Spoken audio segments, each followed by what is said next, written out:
बिस्मिल्लाहिर्रहमानिर्रहीम, अस्सलाम वालेकुम। You are watching Rubaroo with Arif Sheikh on Toronto 360। हर हफ्ते आपकी खिदमत में ये प्रोग्राम लेकर हाजिर होता हूँ। उसके अंदर कुछ ऐसे टॉपिक्स पे बात करता हूँ जो हमारे लोकल लेवल पर काफ़ी करंट होते हैं। आज के प्रोग्राम के दो हिस्से हैं और प्रोग्राम का जो अगला हिस्सा होगा उसके अंदर मैं आपसे कुछ रियल इस्टेट के हवाले से बात करूँगा। और जब रियल इस्टेट की बात करेंगे तो पिछले हफ्ते हमने जो बातचीत की उसकी कंटिन्यूशन वहाँ पे देंगे। लेकिन पहले आज थोड़ी सी तब्दीली करूँगा अपने प्रोग्राम में। इस गुज़श्ता हफ्ते मुझे कुछ इवेंट्स में जाने का इत्तेफाक हुआ, तो मैं अपने पे ये फ़र्ज़ समझता हूँ और कर्ज़ भी समझता हूँ कि उन इवेंट्स में जहाँ पे मुझे मदऊ किया गया कि मैं उसके बारे में थोड़ी सी बात ज़रूर करूँ। उसके कुछ और रीज़न भी हैं, इसलिए उन इवेंट्स की बात करना चाहूँगा। सबसे पहले कनाडा 150 के हवाले से काफ़ी प्रोग्राम्स हुए और जिन इदारों ने वो प्रोग्राम किए वो यकीनन तमाम काबिल मुबारकबाद है कि उन्होंने लोगों को जमा किया और इस वतन को, जो अब हमारा वतन है, द कंट्री ऑफ चॉइस, जिसमें अब हम रहते हैं, बहुत खूबसूरत हमारा वतन है ये कनाडा, इसके 150th एनिवर्सरीज़ के हवाले से प्रोग्राम्स हुए। बहुत बड़ी तादाद में जो कैनेडियंस ऑफ पाकिस्तानी ओरिजिन ने GTA के मुख्तलिफ़ इलाकों में ये प्रोग्राम्स किए, जिनमें कुछ में मैंने शिरकत भी की। बहुत सारे नाम हैं, या ले नहीं पाऊँगा, और अगर कुछ नाम लूँगा और बाकी नहीं लूँगा तो ज़्यादती हो जाएगी। लेकिन मैं इस प्रोग्राम के हवाले से उन तमाम ऑर्गेनाइजेशंस को, इंडिविजुअल्स को, बिजनेसेस को मुबारकबाद देता हूँ जिन्होंने कनाडा 150 के हवाले से प्रोग्राम्स किए, लोगों को जमा किया और यकीनन इस मुल्क को, जो अब हमारा मुल्क है, उसका शुक्रिया अदा किया कि उसने हमें अपने अंदर समो लिया और हमें जगह दी कि हम उसके अंदर आके बस जाएँ। दूसरा जो प्रोग्राम यहाँ हुआ, ब्रिटिश पार्लियामेंट के लॉर्ड नज़ीर अहमद जो हैं वो कनाडा के दौरे पर थे। उन्होंने कई जगहों पर खिताब किया, कई तकरीबात में शिरकत की। मुझे फ्रेंड्स ऑफ कश्मीर का जो प्रोग्राम जो कि स्टोविल में हुआ, जो कि ज़फ़र बंगिश साहब और उनकी ऑर्गेनाइजेशन ने किया था, वहाँ जाने का इत्तेफाक हुआ। लॉर्ड नज़ीर अहमद जो है वो दुनिया भर में एक पहचाने जाते हैं, न सिर्फ इस हवाले से कि वो ब्रिटिश पार्लियामेंट में मुंतखब होने वाले पहले पाकिस्तानी निज़ाद ब्रिटिश थे, और फिर बड़े आउटस्पोकन है। मुख्तलिफ़ हवालों से जब भी पाकिस्तान की कोई ऐसी बात हुई जहाँ पर उनको आगे आके बोलना पड़ा, तो वो हमेशा आगे आए और उन्होंने उसके ऊपर बातचीत की। तो उनकी जो यहाँ की जिस तकरीब का मैं हवाला दे रहा हूँ, यहाँ पर मुझे अरशद भट्टी साहब के साथ ये मौका मिला कि हमने उनको इंटरव्यू भी किया और कुछ सवालात भी किए। और चूँकि वो वहाँ पर फ्रेंड्स ऑफ कश्मीर के हवाले से प्रोग्राम कर रहे थे, तो उन्होंने इस बात का इजहार किया कि पाकिस्तान की जो गवर्नमेंट है वो उस लेवल पर काम नहीं कर रही या सपोर्ट नहीं कर रही इस कॉज को जिस लेवल पे इसे किया जाना चाहिए था। और ये बातचीत सिर्फ मौजूदा पाकिस्तान की जो हुकूमत है, जो कि पाकिस्तान मुस्लिम लीग नवाज़ की हुकूमत है, उस हद तक महदूद नहीं है, बल्कि उन्होंने मौलाना फजलुर रहमान जो कि कश्मीर कमेटी के चेयरमैन हैं, इमरान ख़ान पाकिस्तान तहरीक इंसाफ के जो रहनुमा हैं, उसके बाद उन्होंने पाकिस्तान पीपल्स पार्टी में जरदारी साहब का भी जिक्र किया। और सिर्फ उन्होंने एक शख्स की तारीफ़ की और वो बिलावल भुट्टो जरदारी थे, जिसके बारे में उन्होंने कहा कि वो इस वक्त कश्मीर के हवाले से अपनी आवाज़ बुलंद कर रहे हैं, और ये बात उन्होंने आगे बढ़ा। एक और बात जो उन्होंने की, यहाँ पर कनाडा में बसने वाले पाकिस्तानियों के हवाले से इस बात को महसूस किया गया कि जो वहाँ पर प्रोग्राम हुए उसके अंदर हमारे यहाँ की मुकामी जो पॉलिटिशियन उनकी तादाद ना होने के बराबर थी, या उनकी शिरकत नहीं थी। उसके कई रीज़न दिए गए, कुछ लोग छुट्टियों पर हैं और टाइम कम था, लेकिन लॉर्ड नज़ीर अहमद का ये कहना था कि जो मुकामी तौर पे पाकिस्तानी आबाद हैं उन्हें अपने मुकामी मेंबर ऑफ़ पार्लियामेंट और मेंबर ऑफ़ प्रोविंशियल पार्लियामेंट से रब्ता करके कश्मीर में होने वाली ज़्यादतियाँ जो हैं उनको उजागर करना चाहिए। एक अच्छा प्रोग्राम था, वेरी वेल अटेंड, 500 से ज़्यादा लोग थे। High commissioner of Pakistan, consul general of Pakistan, vice consul general of Pakistan, media के बहुत सारे लोग, मुख्तलिफ़ तंजीमों के लोग वहाँ मौजूद थे। एक बड़ा अच्छा प्रोग्राम किया गया और लॉर्ड नज़ीर अहमद ने बड़े बेहतर अंदाज में पूरा वहाँ पर जो कुछ वो कहना चाहते थे, बल्कि उन्होंने कहा कि वो कुछ जो कि मैं पाकिस्तान जाके नहीं कह पाया, मुझे आप लोगों ने मौका दिया। उन्होंने फ्रेंड्स ऑफ कश्मीर का शुक्रिया अदा किया कि उन्होंने उनको मौका दिया कि वो सारी बातें कर सकें। हमने उनका इंटरव्यू किया है, बल्कि हमारे इसी चैनल के ऊपर अरशद भट्टी साहब का जो इंटरव्यू है उनके साथ, वो आप देखेंगे, देखिएगा ज़रूर। उसमें आपको एक काफ़ी ब्रॉड प्रोस्पेक्ट में उनकी बातें नज़र आएंगी कि उन्होंने काफ़ी चीज़ों पर उन्होंने बात की। तीसरा प्रोग्राम जिसका आपसे जिक्र करना चाहता हूँ वो पाकिस्तान से हमारे एक फ़नकार आए थे। उन फ़नकार का तारुफ तो बाद में कराता हूँ, पहले थोड़ा सा उनके बारे में बता दूँ। पाकिस्तान की जो टेलीविज़न इंडस्ट्री है, आजकल की जो न्यू टेलीविज़न इंडस्ट्री है, जिसे इलेक्ट्रॉनिक मीडिया का नाम दिया गया, उसमें अब एक ऐसे प्रोग्राम भी आप देखते हैं जिसमें कुछ कॉमेडियंस को शामिल किया जाता है। वो सियासी और समाजी मुख्तलिफ इश्यूज़ के ऊपर बड़े हल्के फुल्के अंदाज में कुछ तंज करते हुए निकल जाते हैं, कुछ उसमें गीत संगीत भी होता है। और इन प्रोग्राम्स का जो आगाज़ है, या जो आइडिया था, इसको थ्रो किया आफ्ताब इकबाल साहब ने। हस्बे हाल उन्होंने प्रोग्राम किया, फिर खबरनाक हुआ, फिर अब खबरदार के नाम से करते हैं। लेकिन इसके बावजूद कि वो अब खबरदार प्रोग्राम करते हैं, इससे मिलते जुलते प्रोग्राम तकरीबन हर टेलीविज़न चैनल के ऊपर नज़र आ रहे होते हैं। इन प्रोग्राम में एक काम और जो किया आफ्ताब इकबाल ने, वो ये था कि उसने ऐसे गुलकार सिंगर्स जो हैं जो कि सामने नहीं आ सके लेकिन वो बहुत अच्छी आवाज़ रखते हैं, वो लोकल लेवल पे परफॉर्म कर रहे थे, उनको उन्होंने ला के नेशनल और इंटरनेशनल लेवल के ऊपर इंट्रोड्यूस करवा दिया। इसमें एक नाम जो है वो खालिद बेग साहब का है, जो कि रफ़ी साहब के अंदाज में बहुत खूबसूरत अंदाज में गीतों को गाते हैं। वो शहर में आए हुए थे। मुझे जब वो आए तो मुझे थोड़ा सा मौका मिला कि उनको मैंने एक रेडियो प्रोग्राम के लिए भी इंटरव्यू किया, और वहाँ हम ये कर रहे थे कि हम उनसे गीत सुनते थे और वो जो गीत गा रहे होते थे फिर उसको हम उनके रिकॉर्डेड गीत के साथ मिक्स कर देते थे। अब यकीन जाने, अब कोई मुझे ऐसा नहीं लगा कि रिकॉर्डेड वॉइस डिफरेंट है और जो मेरे सामने लाइव गा रहा है वो डिफरेंट है। उनके कंट्रोल था अपनी आवाज़ पर, सुर पे कंट्रोल था, ताल पे कंट्रोल था, उसकी पिच पे कंट्रोल था, और लोगों ने उसको बड़ा इन्जॉय किया। जो हमारे लोग उस वक्त रेडियो पे सुन रहे थे, दे रियली इन्जॉयड के वो वहाँ पर उनके सवालों के जवाब भी दे रहे थे और गीत भी सुना रहे थे। और उसके बाद फिर वो प्रोग्राम शाह एंटरटेनमेंट के नासिर शाह साहब ने इस प्रोग्राम को ऑर्गेनाइज़ किया था in association with Sultan Rana of Brampton appliances के। उसमें बहुत ज़रूरी था। अब इस प्रोग्राम में बल्कि एक बात और भी है कि उसको इस प्रोग्राम को जो ओवरऑल जो सुपरवाइज़ कर रहे थे वो सुहेल राना साहब थे। पाकिस्तान की बहुत बड़ी आवाज़ है। सुहेल राना साहब ने कौमी गीत, फिल्मों के नगमे, बच्चों के लिए बहुत कुछ उन्होंने जो है ना उसे कंपोज किया है। सुहेल राना ने खालिद बेग के साथ मिलकर इस पूरे प्रोग्राम को डिज़ाइन किया, उनके साथ गीतों को तैयार किया, और वहाँ पर उन्होंने, मैं ये समझता हूँ कि ये प्रोग्राम जो है, पहले तो मुबारकबाद नासिर शाह साहब को कि आपने ये प्रोग्राम किया। 4 दिन पहले ही मालूम चला कि ये प्रोग्राम हो रहा है। खालिद बेग ने वहाँ आए हुए लोगों को बहुत महसूस किया। 4 दिन की तैयारियों में इतना अच्छा प्रोग्राम कर देना, यकीनन credit goes to Nasir Shah साहब। लेकिन मैं ये समझता हूँ ये प्रोग्राम ज़्यादा बेहतर, ज़्यादा अच्छा हो सकता था, और इसको और लोगों तक ये पैगाम जाना चाहिए था और लोगों को इसमें आना चाहिए था। यहाँ पर अब मैं आपसे मुखातिब होना चाहता हूँ कि जब आपके लोग, आपके मुल्क के सफ़ीर यहाँ आते हैं, ये फ़नकार हैं, प्लेयर हैं, अदीब हैं, शायर हैं, दानिश्वर हैं, ये आपके वतन की उस खुशबू को अपने साथ लेके आते हैं। और वो जो हमारा एहसास महरूमी होता है कि हम वतन से दूर, इतने दूर बैठे होते हैं, हज़ारों मील दूर बैठ के हम उनको टेलीविज़न पे देख रहे होते हैं, सोशल मीडिया पे देख रहे होते हैं, रेडियो पे सुन रहे होते हैं, और ये लोग ट्रैवल करते हैं, यहाँ आते हैं, यकीनन ये बहुत कुछ होता है, अपना वक्त निकालते हैं, फिर वो आपके साथ, आपके लिए प्रोग्राम करते हैं या आपके साथ बैठना चाहते हैं। तो मेरा ख्याल है कि फिर मुझ पर और आप पर लाजिम हो जाता है कि हम उनकी पज़राई करें, हम उन्हें वक्त दें, हम उनके प्रोग्राम्स को अटेंड करें, हम उन्हें बताएं कि वतन से दूर रहने वाले लोग आपसे कितनी मोहब्बत करते हैं। मैं ये समझता हूँ इस मुल्क में तकरीबन 20 साल, मुझे 22 साल हो गए, और इन 22 सालों से मैं थोड़ा बहुत ये एंटरटेनमेंट एंड शो इंडस्ट्री से मुंसलिक रहा, शोज़ भी कराते रहे आपके लिए। ये बहुत ज़रूरी है। एक वक्त था कि ज़रा सा, और ये वो वक्त था जब सोशल मीडिया ना होने के बराबर था। हम रेडियो, टेलीविज़न और अखबारात से ये पैगाम पहुंचाते थे, फ्लायर छाप के बांटा करते थे, पोस्टर लगाया करते थे, और आप लोग आते थे, प्रोग्राम्स को अटेंड करते थे।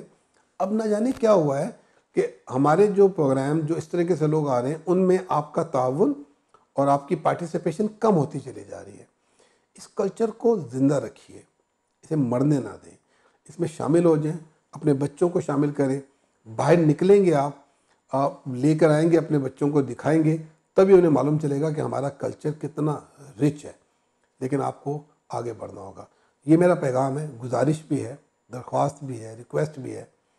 और आप लोगों से उम्मीद रखूँगा कि आने वाले दिनों में जब पाकिस्तानी फ़नकार यहाँ पहुँचें, चाहे उनका ताल्लुक़ किसी भी शोबे से हो, उन्हें कोई भी शख्स प्रमोट कर रहा हो, कोई इदारा प्रमोट कर रहा हो, आपने अपना फ़र्ज़ जानते हुए, अगर आपके पास वक्त है नंबर 1, और नंबर 2 अगर आप उसकी कॉस्ट को आप बेयर कर सकते हैं, इस्तेदाद है आपके पास, तो फिर प्लीज़ बाहर निकलिएगा, जाके उन प्रोग्राम्स को अटेंड करें, उन लोगों की हौसला अफजाई करें। 2 काम करते हैं आप जब कोई प्रोग्राम अटेंड करते हैं। एक तो आने वाले जो आर्टिस्ट है उसकी हौसला अफजाई होती है, वो आपके लिए और परफॉर्म करना चाहते हैं, वो वहाँ जाके बताते हैं कि पाकिस्तान से बाहर बसने वाले लोग पाकिस्तान से और पाकिस्तान के लोगों से कितनी मोहब्बत करते हैं। और दूसरा, वो बिजनेसमैन, वो इदारा जो कि ये आपके लिए इवेंट लेके आ रहा होता है, उनकी हौसला अफजाई होती है, ताकि आने वाले दिनों में वो आपके लिए इस तरह के और प्रोग्राम कर सकें। उम्मीद रखूँगा कि इसी चैनल पर यहीं बैठकर आने वाले दिनों में शायद मैं किसी ऐसे प्रोग्राम के बारे में बात कर रहा हूँ जिसमें आप लोग पार्टिसिपेट करेंगे, ज़्यादा बड़ी तादाद में आएंगे और हम मिल के अपने फ़नकारों की तरक्की को एंजॉय कर रहे होंगे, उसको सेलिब्रेट भी कर रहे होंगे। ये जी हमारा पैगाम था। अगस्त का महीना भी आया जाता है, अगले हफ्ते से जो हम प्रोग्राम करेंगे उसको हम पाकिस्तान जिंदाबाद के नाम से किया करेंगे, और हम मिल के पाकिस्तान जिंदाबाद को इसी चैनल से सेलिब्रेट करना शुरू करेंगे, और एक दूसरे को ये पैगामात देने का सिलसिला जो है वो यहाँ से हम शुरू करेंगे, पाकिस्तान जिंदाबाद का। प्रोग्राम के अगले हिस्से की तरफ चलूँगा, और प्रोग्राम के अगले हिस्से में रियल इस्टेट के हवाले से एक बड़ी अहम शख्सियत है जिनको मैं अपने साथ लेकर आऊँगा, और उनसे हम बात करेंगे कि बहुत सारे सवाल मुझे ओवर द वीकेंड लोगों के पहुँचे कि जी आपने पिछले हफ्ते जो प्रोग्राम किया था उसकी कंटिन्यूशन दें, ज़रा बताएं उसके बारे में। और तो मैं अपने साथ एक एक्सपर्ट को लेके आऊँगा, उनसे बात करेंगे, उनसे पूछेंगे कि ये जो तब्दीलियाँ आ रही हैं इंटरेस्ट रेट के हवाले से जो आ गई है, ये जो मार्केट जो है वो उसमें एकदम करेक्शन हुई है और सेल जो है वो स्लो डाउन हुई है, ये आगे जान के क्या होगा, क्या देखने जा रहे हैं, इस हवाले से अपने एक्सपर्ट से बात करेंगे। Stay tuned.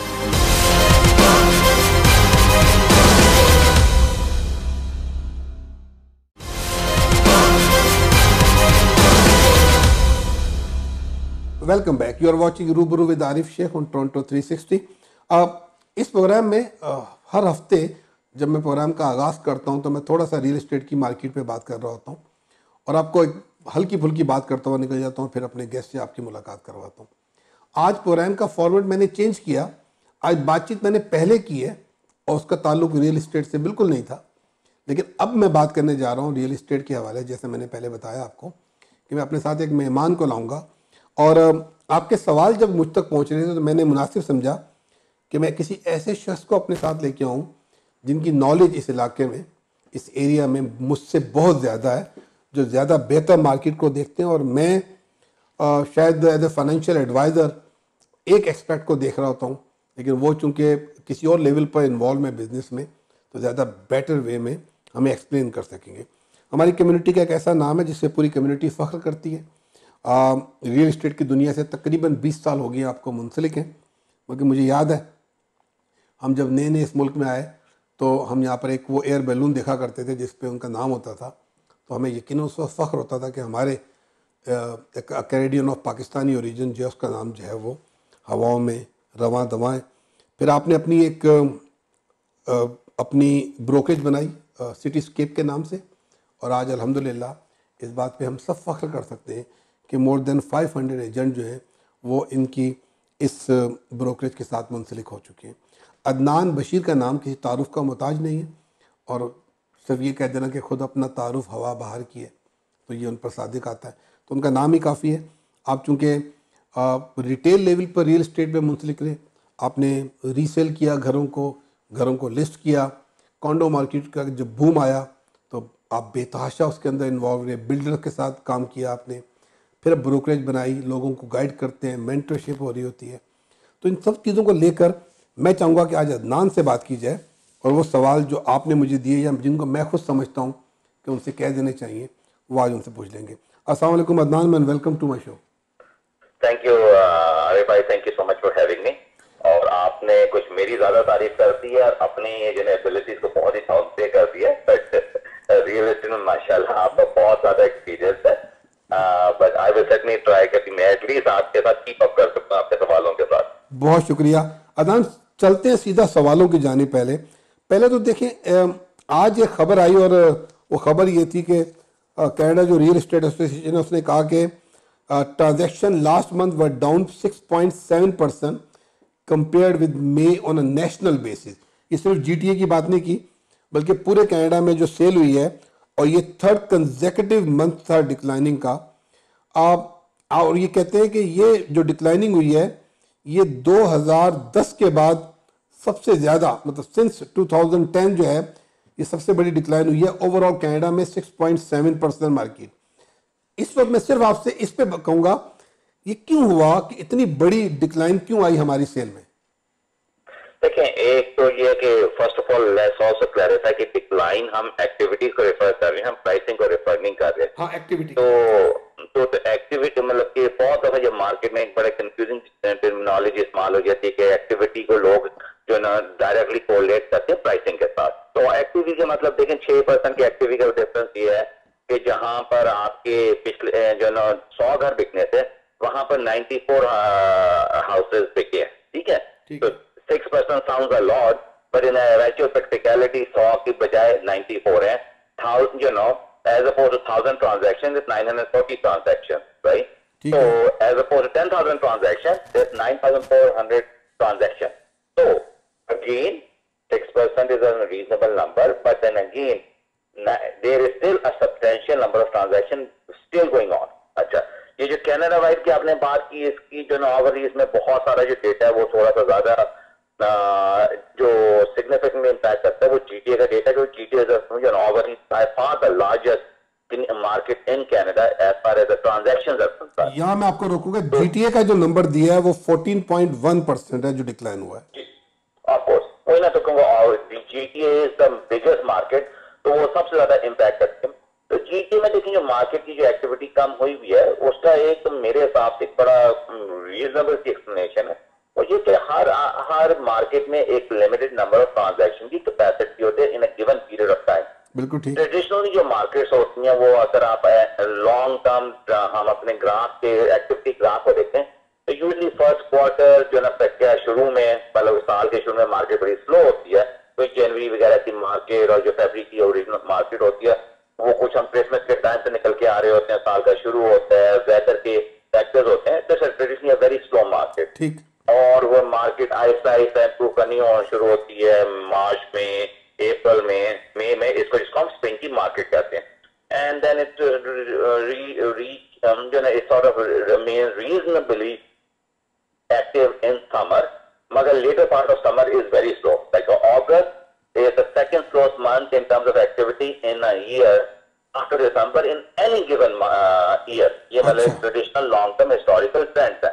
अच्छा। तो अच्छा हाँ, ये this is there are two dips in a year. One is in terms of activity toward late July to August, and the second is obviously from starting from early December to end of December. तो obviously for various जैसे summer में लोग अपनी personal life में ज्यादा busy होते हैं, बच्चों की छुट्टियां होती हैं, एक्टिविटीज हो रही होती हैं, वेकेशन तो लोग जा रहे होते हैं, फैमिली विजिट करने आ रही होती है, कभी आप वंडरलैंड जा रहे हैं, कभी आप you're going to cottages and so on and so forth, और आप अपने घर में ही बारबेक्यू कर रहे हैं, तो नंबर ऑफ एक्टिविटीज जो लाइफ स्टाइल के हिसाब से make sense. Just like Christmas में ट्रेडिशनली जो यहाँ की जो लाइफ साइकिल है वहां पर लोगों की personal for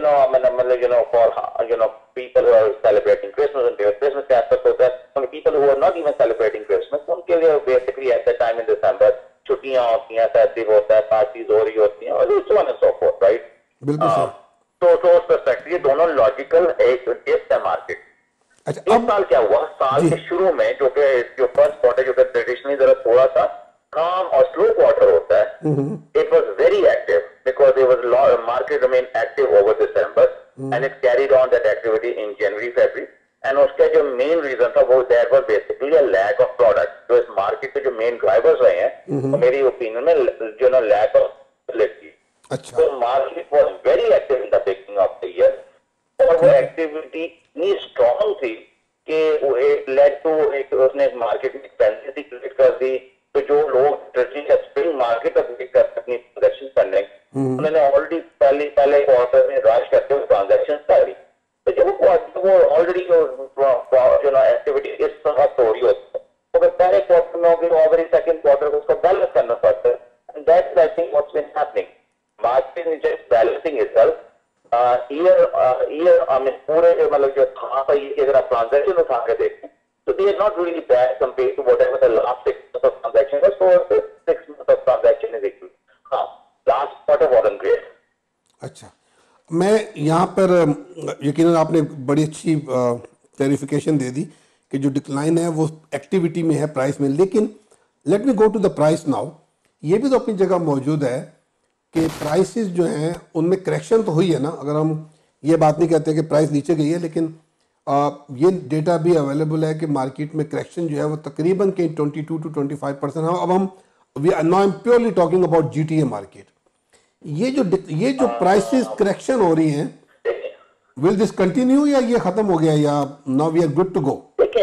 Again, I have a very different view on this than your base this other day. I mean, some people look at data just उसकी on the as opposed to once you get a data, you know, digger into data. I look at it.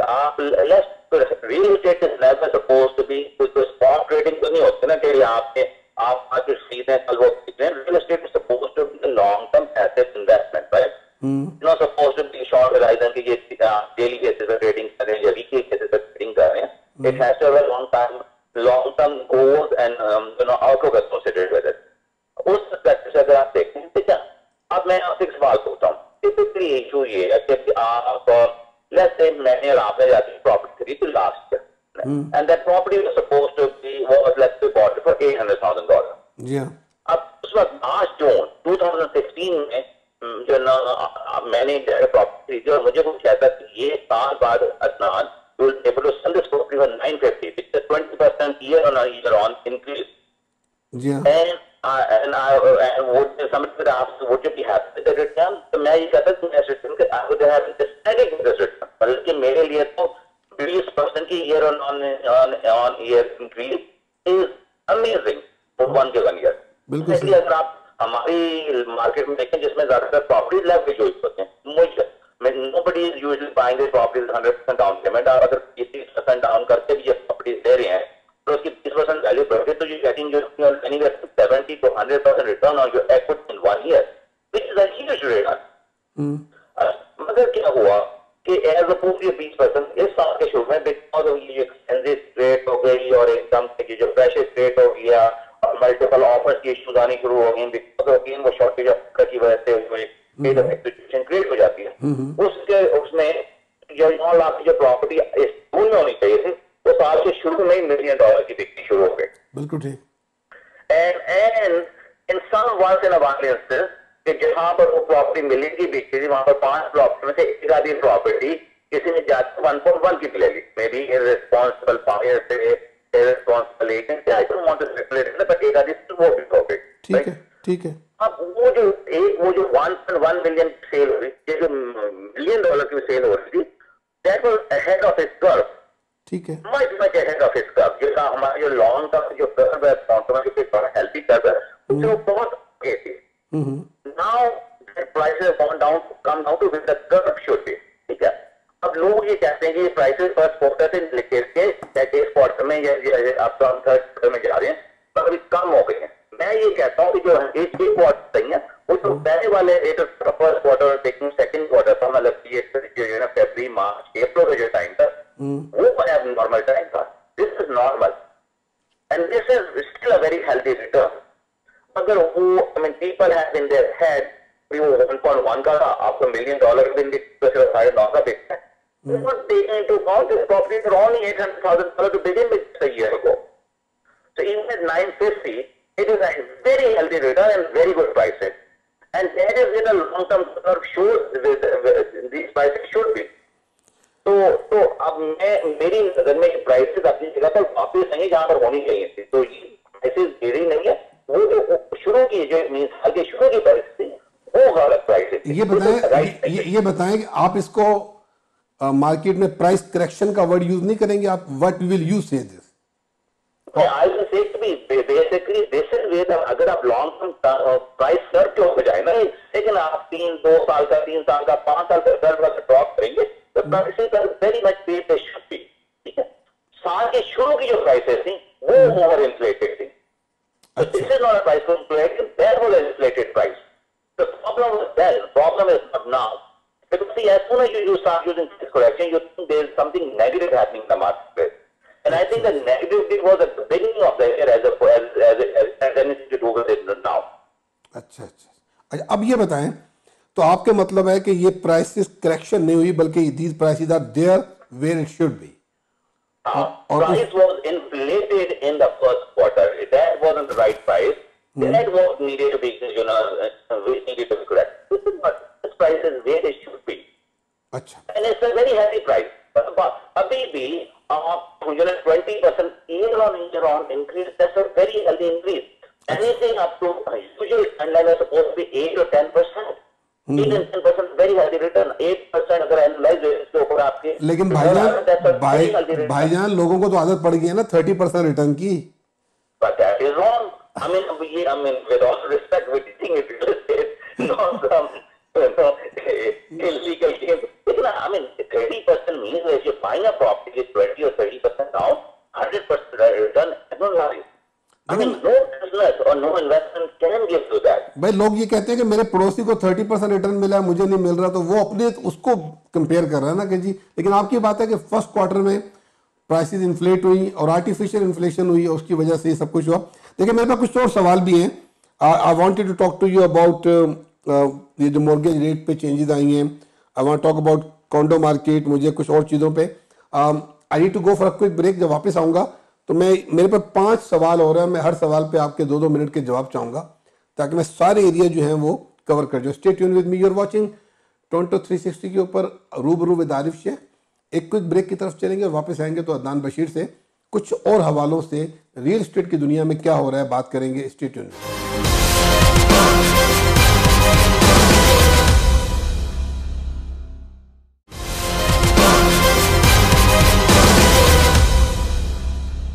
Welcome back, you are watching Rubaru with Arif Sheikh on Toronto 360। Real estate की दुनिया का जाना पहचाना नाम अदनान बशीर मेरे मेहमान है इस वक्त, जिनसे हम टेलीफोन लाइन पे बातचीत कर रहे हैं और हमारी बातचीत हो रही है वो प्योर रियल एस्टेट की दुनिया पर हो रही है।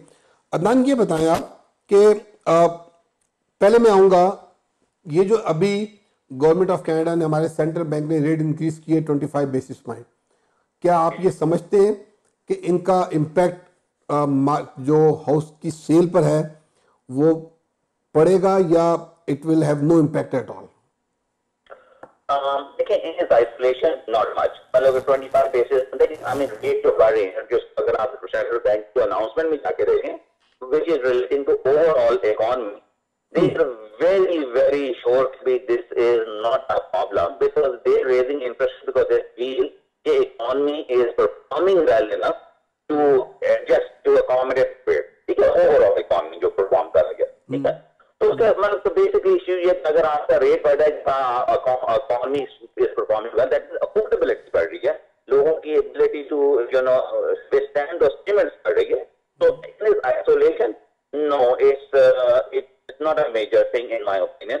हाँ, अगर आप इसको बहुत सारे फैक्टर्स के बाद आप इसको टाइम करना चाहेंगे, it should have an impact because then the only reason it will have an impact is that media seem to be playing it a lot on this factor. In isolation, this is a very small issue. मतलब कि हमारी जो market के dynamics हैं वो interest rate driven नहीं है। Supply and demand के प्रिंसिपल है, वो इंटरेस्ट रेट लो होने की वजह से डिमांड नहीं हो रही, डिमांड बेसिकली इमिग्रेशन से आती है। तो that is the main drive, not the interest rate. देखा ये गया कि ये जो पिछले 1.5-2 सालों में रीसेल जो घरों की है उसकी तरफ बहुत ज़्यादा लोगों का रुझान हुआ, लेकिन उससे पहले कॉन्डो मार्केट जो थी वो एक, उसके बारे में कहा यह गया कि थोड़ा सा कॉन्डो बबल जो बस्ट हो गया, लेकिन अब जो है एक दफ़ा फिर जो है वो लोग कॉन्डोज की तरफ जाना शुरू हो गए। आप एज एन एक्सपर्ट स्पेशली बहुत काम किया आपने कॉन्डो की मार्केट में, आप क्या समझते हैं, is this is the right time to go towards the condo market? और जो ये कहा जा रहा है आपके ख्याल में is this true? कहा जा रहा है in terms of कि क्या ये condo market अब ready है to go and buy the condos at this point? they can definitely condo is already tied up with freehold housing. हमेशा जो होता है कि जो frankly the reality है that there is an appreciation. अगर आप एक जगह condo भी exist करते हो, एक जगह घर भी freehold property exist करते हो, तो freehold property की appreciation कौन से ज्यादा होगी? Desirability factor plus also in terms of independence की aspect में वो आ जाता है. But condo living is all about lifestyle. Proximity to work, proximity to transit, proximity to employment, proximity to retail, amenities, all that sort of stuff. So condos work where there is, all these amenities present. And usually जहाँ पर इतनी concentration in amenities की हो जाती है, वहाँ पर freehold housing exist नहीं करती. Just let's say downtown Toronto, like example, ऐसा जो हमारी जो suburb की जो main centers हैं, मिसिसागा में स्क्वायर वन ले लें, नॉर्थ ऑफ यंग एंड अगर आप वहां पर देखो ना, वहां पर लिटरली आए तो सिर्फ कॉन्डो भी होते जा रहे हैं, there is no housing left, right? So the condo work is there whole concentration of this amenities and condo की मतलब जो प्राइसेस की ड्राइविंग फैक्टर वो फ्री होल्ड है. अब now already if you look at freehold housing, every price of a freehold housing in Toronto is now easily, like a detached house, easily in excess of $1 million. So obviously a condo or $3-4-5 lakh, it makes a lot of sense. So because of the increase in freehold pricing, condo is becoming more and more of an attractive option as we move forward in time. अब यहाँ मेरा अगला जो सवाल आता है वो है आउट ऑफ GTA मार्केट. एक तो हमारा GTA की जब हम अगर बात करें तो ये तो मैं ओशवा से लेकर और मिल्टन तक जाऊंगा GTA को लेकर, लेकिन जो गोल्डन हॉर्सशू है इसके अंदर क्या आप समझते हैं कि अब इन्वेस्टर को या वो लोग जो कि GTA में घर नहीं ले पाते, क्या उनको GTA से बाहर गोल्डन हॉर्सशू में चला जाना चाहिए? 100%. I'm a strong proponent of it. देखिए, like from an investment perspective as a use perspective, मुझसे लोग पूछते हैं कि हमें कहाँ पर investment किया है, and I talk about investment because that's the easier part of the equation. Personal equation में तो बहुत सारी अपनी consideration होती है कि जॉब कहाँ पर है, बच्चे कहाँ स्कूल जा रहे हैं, affordability, desirability. Some people want to be close to the community, some people want to close to certain amenities. मतलब investment is simple equation. That's why I talk about investment, but just to make a point like this. The reality is, if you want to buy condos in Toronto, especially in core areas, and especially in downtown type जो areas हैं, उन्हें बहुत ज़्यादा sense करती है. Out of that, but again, if I go out of town, if you buy freehold properties out of town, they have generated very good return. उस reason क्या है कि वो जो prices हैं अभी भी low हैं, उनकी जो base pricing है, significantly low है, जो freehold property prices जहाँ आधे घंटे से लेकर घंटे की जो drive GTA से आप निकल के गए, is significantly lower than जो similar property की GTA में है. तो जो base price कम है वो लोगों के लिए अफोर्डेबल भी है और साथ ही साथ उसकी वजह से उनकी प्राइस भी ज्यादा बढ़ेंगे. तो इन्वेस्टमेंट के हिसाब से तो बेसिक इक्वेशन हो गई. मगर उसके साथ साथ जो दूसरी एडवांटेज है, इतनी कम्युनिटीज होती हैं, वो they are more nicely planned, उनमें एमेनिटीज बेहतर तरीके से वो हो जाती हैं, they all sort of frankly environment के हिसाब से जो बाहर के इलाकों की आबो हवा भी कुछ बेहतर होती है, less pollution, so there is less concentration of ये मतलब कि जब हम लोग कहता कि इसमें देखना चाहते हो sometimes you have being in a concrete jungle, so in a lifestyle perspective से ये बाहर के इलाके सेंस भी करते हैं. So affordability as well as potential increase in pricing as well as being nicer areas to live in, definitely outside areas make a lot of sense. So people और especially आजकल के उसमें देखो पुराने जमाने में आप दूर चले गए तो आप से कहाँ कैसे लोगों से मिलेंगे, but in this day and age जो जितनी की societies हो गई, basically what it turns into, your people in the telecommunicators, right? आप अगर suppose करें Niagara Falls भी रहते हैं तो आप जाएंगे जो drive, अभी तो मतलब station let's say GO station का कनेक्ट होगा, but you'll drive to the GO station, आप ट्रेन पर चलेंगे, जैसे ट्रेन चलेंगे आप अपना iPad खोलेंगे, आप अपना फोन खोलेंगे, आप अपनी कोई ईमेल शुरू कर देंगे, आप अपनी कोई सोशल मीडिया शुरू कर देंगे, आप अपना ऑफिस का काम शुरू कर देंगे. So the time is not wasted, it has actually become productive. As you're commuting, your time is now being productive, and you balance that. Still a lot of people sort of work from home these days or a couple of days out of home and so on and so forth. So इतनी flexibility economy में आ गई है within the present lifestyle, both professionally and personally. The perspective is going into outside areas make a lot of sense. They're affordable options. There will be a better investment, and I genuinely believe they are nicer places to live on average. Okay, इसका मतलब ये है कि your recommendation is कि GTA से अगर Golden Horseshoe में जाना पड़ता है, it will be a good and better move for our client, अगर लोग सुनते हैं तो। Definitely so. ओके, मेरा अगला सवाल हो, ये सेकंड लास्ट क्वेश्चन पे जाऊंगा। प्री कंस्ट्रक्शन, बज़ाहिर ये देखा जा रहा है कि जो बिल्डर्स हैं उन्होंने प्राइसेस को, वो जो इन्फ्लेशन हुई थी प्राइसेस की, उसको कम नहीं किया, बल्कि नया प्रोजेक्ट मार्केट में कम आ रहे हैं। बिल्डर जो है वो एजेंट्स को ज़्यादा इन्वॉल्व कर रहे हैं, नए प्रोजेक्ट नहीं ला रहे। आप समझते हैं कि इस सवाल के दो हिस्से हैं। Number one, is this is the right time to invest in the pre construction project, और number two, do you think that the builder will be coming up with the new projects in near future? They can go ahead. So first aspect should be doing it. देखिए real estate इस वक्त जो ना यहाँ पर इस aspect है कि we don't know कि भी how which direction it will take, but it go into a some sort of short correction phase. It will be less active for the next few months. I don't think there's anything bigger than that. बल्कि हाँ potentially जो मैं worst estimate मेरी नजर में है ये है कि we go into a mediocre sort of activity, which is not bad, मतलब जिसको हम पे बहुत high activity level number of transactions आदि हो चुके हैं, तो उसमें से जब हमें मीडियोकर भी मिलती है तो हमें लगता है ये बहुत कोई काम हो रहा हो किया। तो but we can head into that the next month to 12 months. ये एक possibility है। How strong this possibility? In my opinion, probably about 30%. 70% I believe we share probably from mid September onward. I mean, we may go into a very regular sort of a healthy activity market. So now there is a period in between from now to then. अगर market sustain lower activity periods, obviously there might be more deals which will become available, let's say more towards the winter time and so. ठीक है, मगर अगर market दोबारा अपनी activity चल जाती है तो फिर प्राइसेस बढ़नी शुरू हो जाएंगी, फिर एक्टिविटी जो ना वो सेम क्रेजी उस क्रेजी लेवल पर तो नहीं जाएगी, but it will become very strong activity. So frankly, as far as I'm concerned, I am actually I bought some property. First, ये अपनी personally मैं किसी client की बात नहीं करनी। I've been looking for opportunities and I've executed at least 2 transactions over the past 2-3 weeks. So I think it's a good time to buy. Okay, and I will be very actively looking for stuff in August.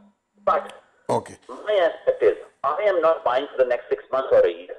So I don't really doesn't matter to me that much to what happens next 6 months. I buy properties perspective of 3 to 5 years horizon.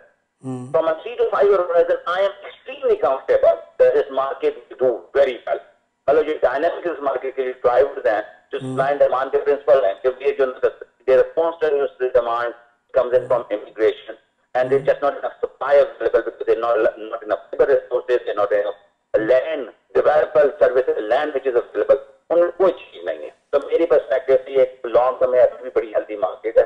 ठीक है, for sure. तो because I don't have a crystal ball, अगर मुझे बाकी पता होता है 3-4 महीने बाद चीजें सर्दी हो जाएंगी तो मैं वेट कर लेता, but I have no, because to me the problem is 30%, 70% is not, it won't be so. So I think I find this, because there's a little bit of uncertainty, I find this is a good time to still make a purchase. Then again, I don't know. This is my viewpoint on it. This is your opinion.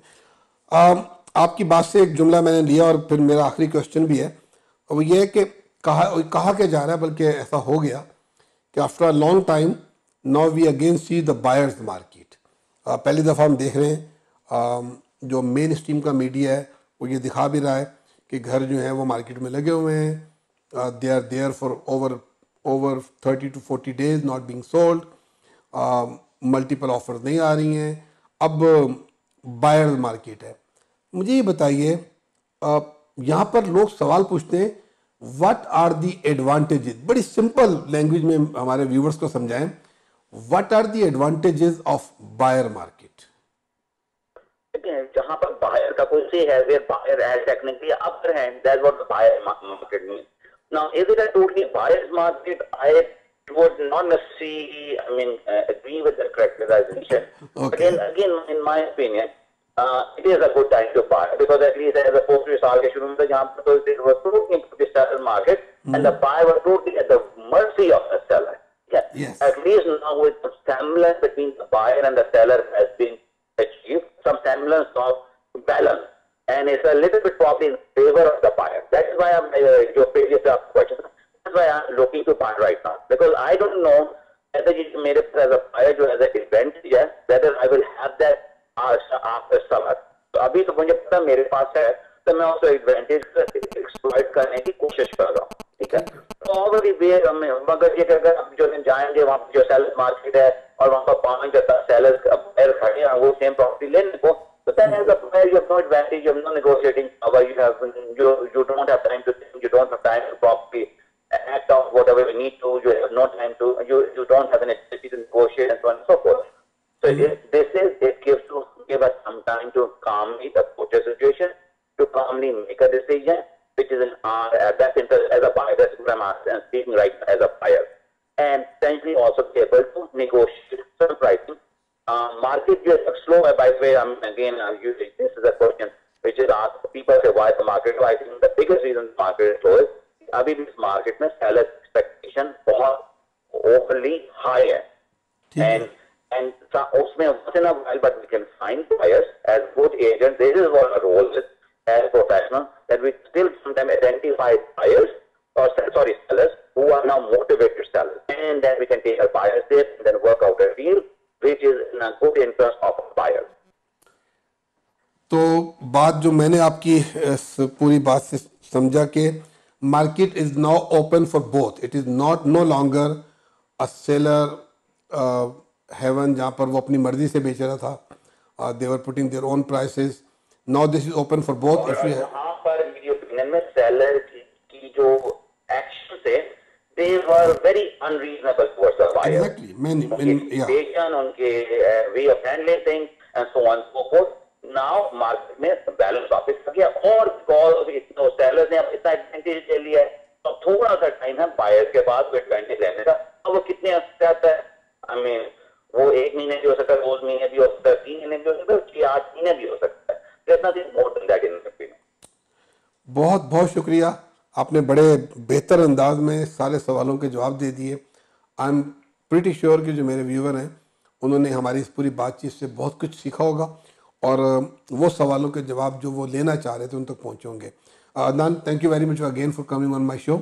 इंशाल्लाह will try कि हमारे आने वाले चंद programmes में आपको दोबारा अपने programme में लेके. Thank you very much. Thank you so much Arif भाई. I am obliged and I am very thankful for you giving me the time and the courtesy to make the program. Thank you so much. And अस्सलाम वालेकुम to your viewers. वालेकुम अस्सलाम. तो जनाब, हमारे programme का तकरीबन यहाँ पर इख्तिताम होता है. अदनान बशीर से हमने कुछ बातचीत की और उन सवालों के जवाब चाहे जिनके बारे में आप सुनना, समझना और जानना चाहते थे. अदनान बशीर का नाम है.